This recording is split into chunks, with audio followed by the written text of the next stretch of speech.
સ્વામી તારા રૂપે આજ શ્રીજી મળ્યા, પ્રમુખ સ્વામીના રૂપે. અમેરિકામાં એક ભાઈ રીંછ પારેલો, રીંછ. પછી એને એકદમ ટ્રાન્સફર બીજે જવાનું થયું, એટલે આને ઝૂમાં આપી દીધું, એટલે પ્રાણીબાગમાં.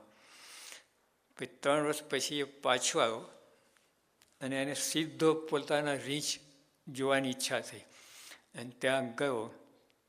અને પછી ઓલા વોર્ડન પાસે પેલું માગ્યું, મારે આને અંદર જવું મળ્યું કે ઓલા કે ના જવા, કે ના, કે કાંઈ ના થાય મને. ખોલ્યું અને અંદર ગયો અને ભેટ્યો રીંછને, અને એ સાથે ગુલાટિયા ખાતા બધું કર્યું. પછી બહાર નીકળ્યા. પછી ખરું કે તારો રીંછ નથી, આ તો તારો તો મરી ગયો, બીજો છે. પણ જો એનો ભાવ પેલો હતો ને પોતાપણાનો, તો આ રીંછમાં આ બનેલી રીડર ડાયજેસ્ટ પ્રસંગ આર્ટિકલ આવ્યો છે. કેવું કહેવાય, અહિંસક છે બધું, પણ ઓલાનો પ્રેમ તત્વ અંદર આવ્યું, એકદમ સાચો પ્રેમ. ખુશ થઈ ગયો. તો જો હિંસક પ્રાણી રીંછ તો તોડી નાખે, તો ફાડી નાખે, પણ તો આવું બન્યું. પછી એક કોઈ પેલા મોટા માણસ હતા, આમ વર્કર, સમાજ કાર્યકર, ઓફિસર જેવો, ગવર્મેન્ટ ઓફિસર. પછી એ ત્યાં આદિવાસી એરિયામાં જાય, એટલે અમેરિકાની વાત છે, ત્યાંનું જે પેલું સ્લમ એરિયામાં બધું જાય ને ત્યાં. પછી બીજા પેલા ઓફિસરને જવાનું હતું. આ લોકો જંગલ બાજુ રહેતા હતા ત્યાં. કંઈ બીજા ઓફિસરને એટલે રેડ ઇન્ડિયન, આદિવાસી ને રેડ ઇન્ડિયન ત્યાં. એટલે ત્યાં હવે આ લોકો બીજા ઓફિસર તો ગભરાયા હતા એમ, એટલે આની સાથે ગયો આજે. અને ઓલા એકદમ બરાબર બધા આવ્યા અને બધા એની સાથે હળ્યા, મળ્યા, ભેટ્યા, બધું કર્યું. એટલે આને પેલી બળ આવી ગયું કે હું એકલો આવું તો વાંધો નહીં. એકલો આવ્યો, કોઈ બહાર જ ના નીકળે એના પેલા ઝૂંપડામાંથી. અને વિચારો કે આ કેમ આ ઓલાદ પાસે દોડી ના હતા. તો જો આ પ્રેમ તત્વ હજુ પરિચય હેત કર્યું નથી હજુ. એટલે યોગી આપે કહે છે સાચે, યોગી આપે ટેકનિક જ આ. હા, હેતથી જ બધાને વશ કરે. આપણે બધાને અનુભવ છે, જેટલા યોગ્ય પરિયોગમાં, પ્રમુખ સાઈના યોગમાં. હા, અને સાચો હેત, બનાવટી નહીં. આપણે છે ને ઔપચારિક હોય છે, એટલે આમ કાપ ના કરે, અંદરથી આવે. પ્રમુખ સ્વામી એટલે હર્ષદભાઈ ચાવડા, એને કંઈ વાગ્યું હતું, એટલે આમ ફ્રેક્ચર થયેલું. એટલે સ્વામીએ પત્ર કે હર્ષદ, તારી સાથે મારે આવવું જોઈએ, પણ હવે થઈ શકે એવું નથી, અમે અહીં બધું કામકાજ. અત્યારે સિદ્ધેશ્વર સ્વામી ત્યાં ગયા, તો સિદ્ધેશ્વર સ્વામી ગયા તો માની લેજે કે હું આવ્યો છું. પણ જો સ્વામીને કેવું છે, સ્વામીને કેમ પોતાની ઈચ્છા હોય. અને સ્વામી બોલ્યા હતા ખબર છે આપણે ઓલી આ ગુણાતીત શતાબ્દી વખતે, સ્વામી કહ્યું કે મારે તો બધાને મળવું છે ને ભેટવું છે. અમૃત મહોત્સવ આ મુંબઈમાં, મારે બધાને, તમે આટલા દૂર દૂરથી આવ્યા છો, આટલો ભીડો બેઠો, બધું કહે. પછી સેકન્ડ પછી બોલે એક હાર સ્વામી બતાવ્યો કે બધાને હું પહેરાવું છું એમ. પણ જો અંતરમાં એમ લાગે ભાવના જેવી. સ્વામી જયંતિ વખતે કેટલા ઉપર બેસાડીએ છે બાપાને, આપણને આમ જોવું પડે. પણ તો સ્વામીના મનમાં દાસભાવ છે ત્યાં, એ બધાને જોયે છે ને, હેત ઉભરાય છે. હરિભક્તો દૂરથી છે, આટલા બેઠા, આટલા સમર્પિત છે, આટલો ભીડો બેઠે છે, આટલી સેવા કરી છે, એ તે જ વિચારતા હોય છે ત્યાં બેઠા હતા. તુલામાં બાપા બેઠા હતા ને, સંતોએ પૂછ્યું બાપા ત્યાં તુલામાં તે શું વિચાર આવતા હતા. બાપા મારા સ્વયંસેવકોનો ત્યાં ઇંગ્લેન્ડમાં બાપા 16 તોલા થઈ ને, ના આપણે અમેરિકા ના લંડનમાં, તો ત્યાં છે ને ઓલા આપણે પ્રદર્શન દૂર હતું, એલેક્ઝાન્ડ્રા પેલેસમાં. ત્યાં રવિવારનો દિવસ હતો આ તુલાનો, અને તે વખતે બધા બહારના લોકો આવે પ્રદર્શન જોવા. એટલે હવે એમાં કેટલા યુવકો તો 1-1 કિલો સોનું આપેલું.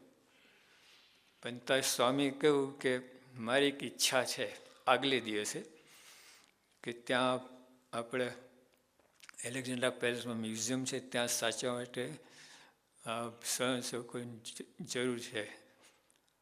તરત જ બધા તૈયાર થઈ ગયા, પહોંચી ગયા. કિલો સોનું લખાવનાર જોયું નહીં, સ્વામીની ઈચ્છા. તો જો ઇન રિટર્ન બદલામાં શું થયું, સ્વામી બાપા પેલા તુલામાં બેઠા છે હરિકૃષ્ણ મહારાજ લઈને, અને યાદ કોને કરે છે, સ્વયંસેવકોને. એટલે ટૂંકમાં જો સ્વામી પ્રેમ ભાવ છે, આ હરિભક્તો યુવકો મારા માટે ઘસાય છે એટલે અંતરમાં પ્રેમ ઉપજાય છે. આપણે તો કામ કરાવવા માટે પ્રેમ આમ બતાવીએ, ઓહો તમે તો આમને અંદર કાંઈ નહીં, કામ શરૂ એટલે ભૂલી જવાનું. પછી સ્વામી યાદ રાખે છે, ભૂલતા જ નથી. ગમે એટલું જૂનો પ્રસંગ હોય, ગમે ત્યાં ખૂણે ખાચર એકવાર કંઈક સ્વામી માટે કંઈક કર્યું હોય, સત્સંગ માટે હરિભક્તો માટે કર્યું હોય, સ્વામી યાદ રાખે છે. એટલે ટૂંકમાં એક જબરી કર્મ, સાચો સત્સંગ જ આ છે બધું.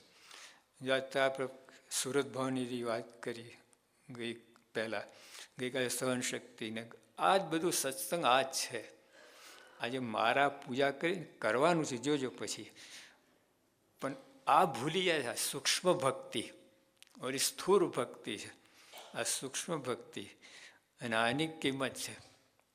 એટલે અહીંયા યોગી આવે કે સત્સંગ આપણે બધાને કરાવો છો, બરાબર, બીજાને પહેલાં તો એ જ મનમાં નથી બીજાને સત્સંગ કરાવવાનો. બાકી જો તમે વાત સમજાય તો રહેવાય જ નહીં. બોલો, તમને આ વાત સમજાય તો રહેવાય જ નહીં બીજાને વાત કર્યા વગર.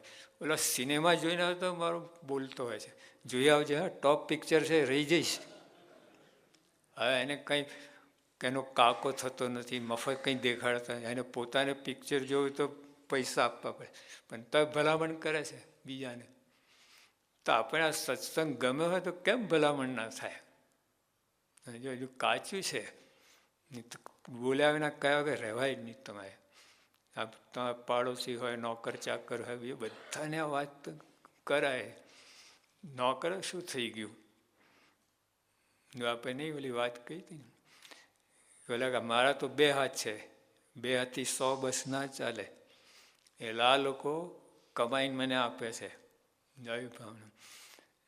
ઓલા નોકર બચારો એક ગરીબ માણસ કે મને શેઠ પાણી પાઉં, કે માણસ પાસે, પછી થોડી વાર પછી શેઠ પાણી પાઉં, માણસ પાસે.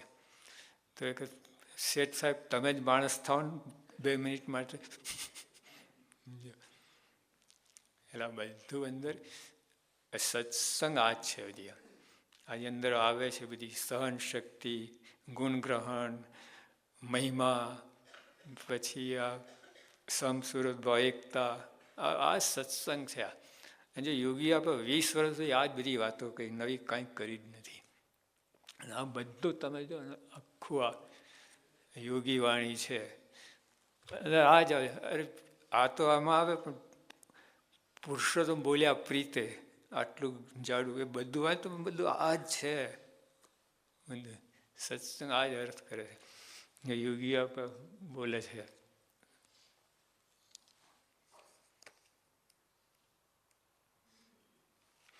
ગમે તેવો જીવ હોય, કેવો હોય, નાનો મોટો ગમે હોય, અબૂધ હોય, ભણેલો હોય, જે ગમે તો જીવ હોય, તો પણ ભગવાનના ભક્તમાં આત્મબુદ્ધિ એ સત્સંગ છે. સત્સંગ શું? ભગવાન ભક્તમાં આત્મ એ સત્સંગ છે. ને ગમે તેલી ભક્તિ કરે તો એ શું? લો આવી બધી ભક્તિ મંદિરના પાણા ઉપાડે, એટલે આખું કન્સ્ટ્રક્શન સાઈડ આવી ગયું બધું. પછી રોટલા ઘડે એટલે આખું કિચન ડિપાર્ટમેન્ટ આવી ગયું. આખા દેશમાં સત્સંગ કરાય એટલે આખું વિચરણ ડિપાર્ટમેન્ટ આવી ગયું. બધું આવી ગયું કે નહીં? સ્વામી શું ગમે તેટલી ભક્તિ કરે તોય શું? મંદિરના પાણા ઉપાડે, રોટલા ઘડે, આખા દેશમાં સત્સંગ આવે, પણ જ્યાં સુધી આત્મબુદ્ધિ નથી, ભગવાનના ભક્તમાં પોતાપણાની બુદ્ધિ નથી, તો શું? પોતાપણાની બુદ્ધિ આમને છે. પ્રમુખ સાહેબ યોગી આપા અપનેવાલા. હવે દેશમાં છે ને મુસલમાન લોકો છે, એ લોકો આ બોલે અપનેવાલા, એટલે આપણો જ છે, મુસ્લિમ છે. હા, એમ આપણે આ ભાવના હોય છે. કોઈ પણ હરિભક્ત અપનેવાલા, નાનામાં નાનો હોય, કાંઈ જાણતો હોય, પછી સ્વામિનારાયણ નામ લેતો હોય ને, પ્રમુખ સાહેબ ગુરુ માન્યા હોય, મોક્ષના દાતા, અપનેવાલા, બસ. હા, જે વાત બાપા કરે. પછી ગમે તેવો ત્યાગી હોય, ગમે તો તપસી હોય, ગમે તેવો સેવા કરતો હોય અને અખંડ મૂર્તિ દેખતો હોય, હવે શું બાકી રહ્યું? અખંડ મૂર્તિ દેખતો હોય, પણ જો ભગવાન અને ભક્તમાં આત્મબુદ્ધિ નથી, તે સત્સંગી જ નથી. અખંડ મૂર્તિ દેખતો હોય, સત્સંગી નથી. અખંડ મૂર્તિ દેખે તો સ્વામી કહે છે સત્સંગી નથી. સ્વામી નથી કહેતા, ગુણાતાન સ્વામી હડતાલ મારી દીધી.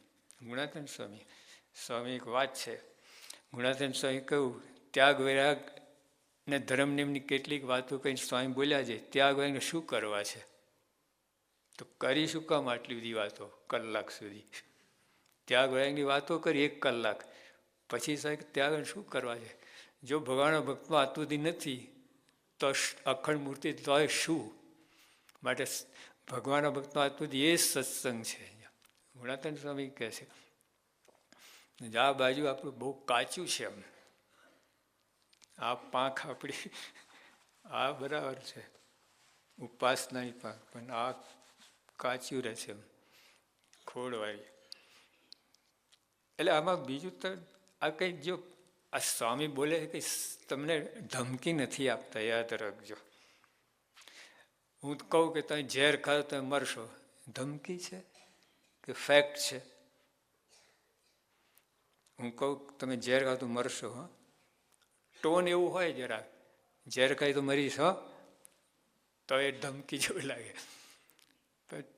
એની એ જ વાત, ભાઈ જો ઝેર ખાય તો મરશો તમે, એમ યોગી આપણે એ જ વાત કરી કે જો આ આત્મબુદ્ધિ નથી તો સત્સંગી જ નથી. ગુણાતાનથી હડતાલ મારી દીધી. હા, ધમકી નથી, આ બિવડાવવાની વાત નથી, આ તમને આ હકીકત છે. જો આ સત્સંગ આ છે, જો તમે જોજો, તમે આપણે આત્મબુદ્ધિ હોય હરિભક્તોમાં, તમને આનંદના ફુવારા છૂટે, આમ ગદ ગદ ગદ થતો હોય. અને કોઈના અવગુણ જોજો તમે, ના મજા આવે. હા, કાંટાની જેમ ખૂંચ્યા કરતા. એટલે સત્સંગ આ છે, એટલે આ બાજુ. અને આ લોકો જીવન જીવ્યા છે, જીવી રહ્યા છે. આપણે કેટલી વાર કહ્યું છે, તો આપણો કક્કો છોડતા નથી.